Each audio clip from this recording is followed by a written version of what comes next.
की। ठीक है, तो आज हम कहानी करेंगे एकता में बल है। क्या है?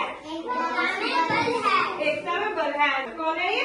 बूढ़ा किसान। जो उसके 4 बेटे हैं। ठीक है, देखो 1 2 3 4। ये किसान है बूढ़ा और ये उसके 4 बेटे हैं ना, पुत्र है ये उसके 4। ठीक है, ये बहुत आलसी है। क्या है ये? आलसी। चारों के 4 बहुत आलसी हैं। तो बूढ़ा किसान इनके बारे में सोचता रहता है कि मेरे 4 पुत्र हैं जो वो आलसी हैं। तो एक दिन वो सोचता हुआ ऐसे बिस्तर पर पड़ जाता है। वो बीमार हो जाता है बहुत ज्यादा। क्या हो जाता है? बीमार हो जाता है। बीमार होकर वो बिस्तर पर पड़ जाता है। तो सोचता है कि अब मेरे पुत्रों का क्या होगा। ठीक है, अभी मैं बीमार पड़ गया। तो वो अपने 4 पुत्रों को अपने पास बुलाता है। ठीक है, तो वो अपने पुत्रों को कहता है कि मेरे पास आओ। कैसे बुलाते हैं वो? ऐसे बुलाते हैं। जब हम किसी को बुलाते हैं तो ऐसे कहते हैं भी मेरे पास आओ। तो अपने 4 पुत्रों को अपने पास बुलाता है। ठीक है, अब आप में से 4 बच्चे आएंगे। ठीक है, आओ आ जाओ।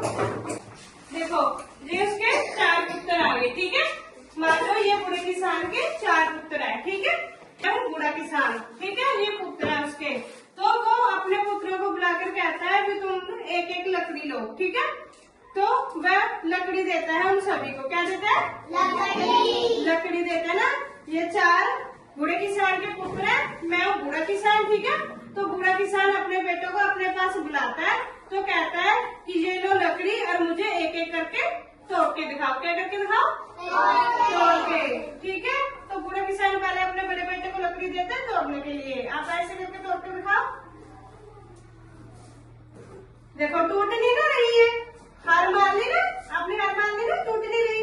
अब आप तोड़ कर बताओ। ये देखो इससे भी नहीं टूट रही। अब आप तोड़ो। ये देखो टूट नहीं ना रही किसी से भी। और देखो ये है लकड़ी ना, किसी से नहीं टूटी। तो कहता है कि एक एक लकड़ी सभी को देता है। क्या करता है वो? एक एक लकड़ी सभी को देता है। ठीक है, ये लो, वो एक एक लकड़ी देता है सभी को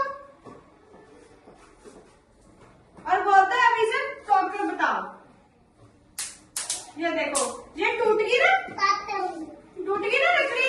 तो वह उनको समझाता है कि अगर तुम एक एक रहोगे तो तुम संसार में किसी से जीत नहीं पाओगे और संसार तुम्हें तोड़ देगा। ऐसे तोड़ देगा जैसे लकड़ी टूटी है ना, तो संसार तुम्हें ऐसे तोड़ देगा। और अगर तुम मिलकर रहोगे ना, एक साथ मिलकर रहोगे तो संसार तुम्हें कभी भी अलग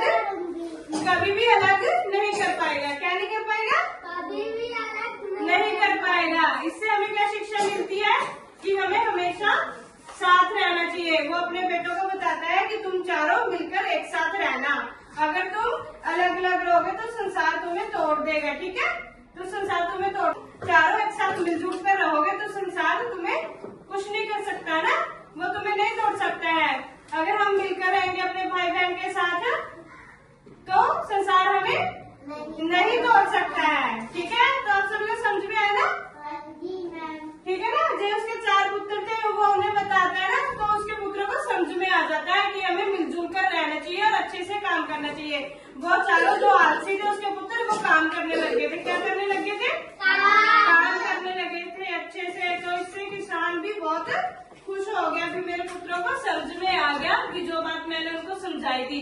इसलिए हमें मिलजुल कर काम करना चाहिए। ठीक है, एकता से इकट्ठे मिलकर रहना चाहिए खुशी से।